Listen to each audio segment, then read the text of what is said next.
Alright, so today we're going to look at the official controller for the Nintendo GameCube.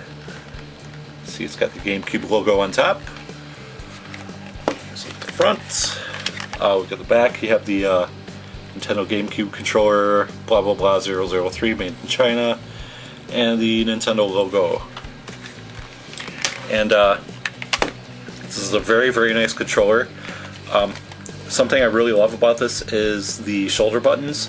They're analog. They're pressure sensitive, but when you get to a certain point, there's actually a button that you can press. So that's very nice.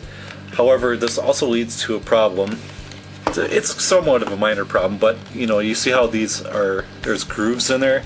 Your finger kind of goes in there, and then if you have to hit the Z button, it feels like you have to reach over that little, get your finger out of that groove and reach over. So that feels a little awkward. I wish they wouldn't have put the Z button there. The only other real downside is this tiny D-pad. And I think they did that because they felt that D-pad wasn't that important anymore, so they just threw a tiny little one down here. Of course, then they released the Game Boy player, and a lot of those games are platformers that use a D-pad very well.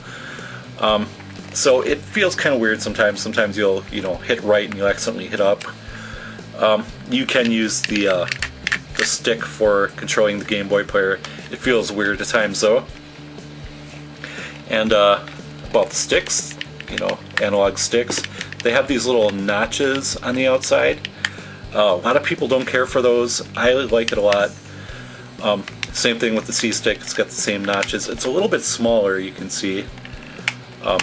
Got a nice rubber coating on it.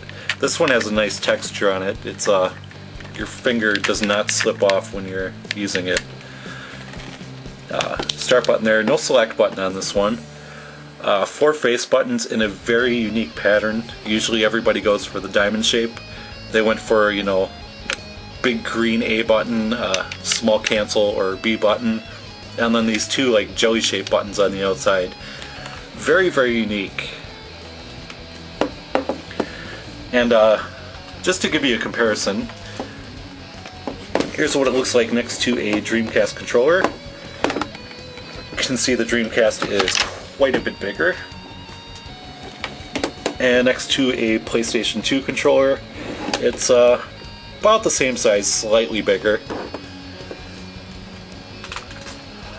And it's a fairly short cord. I want to say it's like 6 feet. Which I feel is a little bit short. That's what the end of the plug looks like, kind of a 3/4 circle plug. And yeah, that'll about do it. It's a fantastic controller. I do prefer the DualShock 2 myself, but this one is a fantastic controller as well. Very comfortable. Built-in rumble, no rumble packed plug-in or anything.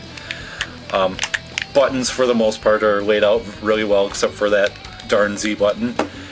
And yeah, it makes GameCube games very easy to control. So yeah, that's about it. Great controller, and that'll do it. Thank you for watching. See you next time.